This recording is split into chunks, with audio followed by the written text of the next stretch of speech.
Pinag-uusapan na ng impeachment prosecution panel ang hatian sa 7 articles of impeachment laban kay Vice President Sara Duterte. At isa sa napagkasunduan ang pagpapasabina sa Senate Impeachment Court ng bank records ng bise kapag gumulong na ang impeachment trial. Nakatutok si Tina Panganiban Perez. Nagpupulong ng impeachment prosecution panel ng Kamara na binubuo ng 11 kongresista.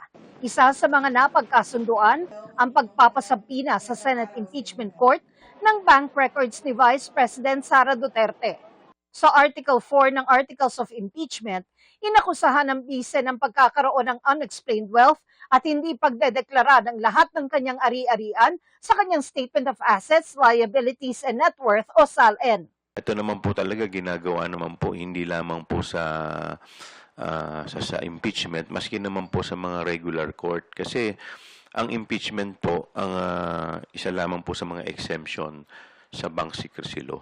Pinag-usapan din kung paano hahatiin sa impeachment prosecutors ang 7 articles of impeachment para depensahan sa impeachment trial. We will be dividing the articles of impeachment among us so we can focus doon sa ground na na-raise. I am more confident about the second article of impeachment. That is the confidential fund of the OVP and the DepEd. Wala pa ring napipiling lead prosecutor sa mga oras na ito. Marami na raw mga abogadong nagboboluntaryong tumulong sa impeachment prosecution panel.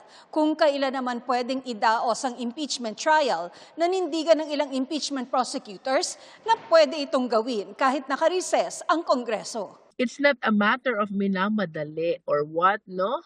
Ang amin kasing appreciation dito ay this is a constitutional duty that we need really to address. So whether may election or wala, it is my humble submission that we need to proceed right away.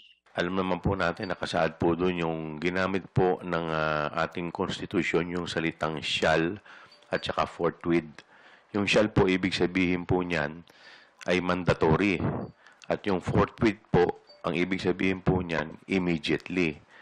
Pero syempre, respetuhin po natin kung ano po ang kanilang opinion dito. Sakaling idaos sa susunod na 20th Congress ang impeachment trial, naniniwala ang impeachment prosecutors na walang magiging problema. I wish to submit na ang impeachment court po is like any other court na kapag nabakante, just like nagkaroon ng changes in the personality of the Senate, what you will just do is to continue kung saan nagtapos yung previous sitting impeachment court judges.